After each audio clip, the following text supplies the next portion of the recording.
ফেসবুকের যে কোনো ভিডিও কিভাবে ডাউনলোড করে আপনার ফোনের গ্যালারিতে নেবেন, জাস্ট এই ভিডিওতে আপনাদেরকে এটাই দেখিয়ে দেবো।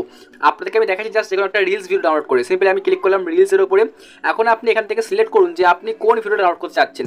সাপোজ মনে করুন যে আমি এই রিলস ভিডিও ডাউনলোড করবো। সিম্পলি ডাউনলোড করার জন্য কী করতে হবে, আপনি সিম্পলি এই ভিডিওটার জাস্ট শেয়ার বাটনে একটা ক্লিক করে দেবেন। জাস্ট লিঙ্কটাকে আপনি এখান থেকে কপি করে নেবেন। এখন এখানে লিঙ্কটা কপি হয়ে গেলে এখান থেকে ডাইরেক্টলি আপনি ব্যাকে চলে আসবেন এবং আপনার ফোনে সিম্পলি গুগল ক্রোম ব্রাউজারটিকে একবার ক্লিক করে ওপেন করে নেবেন। এখন এখানে ওপেন করার পর আপনি সিম্পলি সার্চ বারে একবার ক্লিক করবেন। আমি সার্চ বারে জাস্ট ক্লিক করছি। এখানে ক্লিক করার পর আপনি টাইপিং করে দেবেন ফেসবুক ভিডিও ডাউনলোড। জাস্ট এটা লিখে সার্চ বারে সার্চ দেবেন। এখন দেখতে পাচ্ছেন প্রথমে যে ওয়েবসাইটটা, আপনি সিম্পলি জাস্ট এটাকে একটা ক্লিক করে ওপেন করে নেবেন। তো আমি ক্লিক করে ওপেন করি। এখন এটাকে ওপেন করার পর ফাইনালি আপনার সামনে এরকম একটা পেজ চলে আসবে। এখানে সিম্পলি আপনি কি করবেন, আপনার ভিডিও লিঙ্কটাকে জাস্ট পেস্ট করে দেবেন। আমি এখানে পেস্ট করলাম। এখন এখানে পেস্ট করার পর আপনি সিম্পলি আবারও ক্লিক করে দেবেন। দেখুন এখানে শো করছে যে ডাউনলোড বাটনটা, জাস্ট এখানে একটা ক্লিক করে দেবেন। তো আমি এখানে ডাউনলোডে ক্লিক করছি। এখন এইখানটায় ক্লিক করার পর জাস্ট কয়েক সেকেন্ডের মধ্যে কিন্তু আপনার ভিডিওটা ডাউনলোড হওয়ার জন্য পুরোপুরি রেডি হয়ে যাবে। জাস্ট দেখাচ্ছি আপনাদেরকে, দেখতে পাবেন এখানে।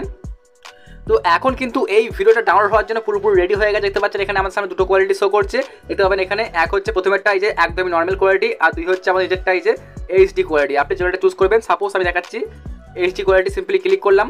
এখন কিন্তু ফাইনালি আপনার ফোনের মধ্যে অটোমেটিকলি ভিডিও ডাউনলোড হওয়া স্টার্ট হয়ে যাবে।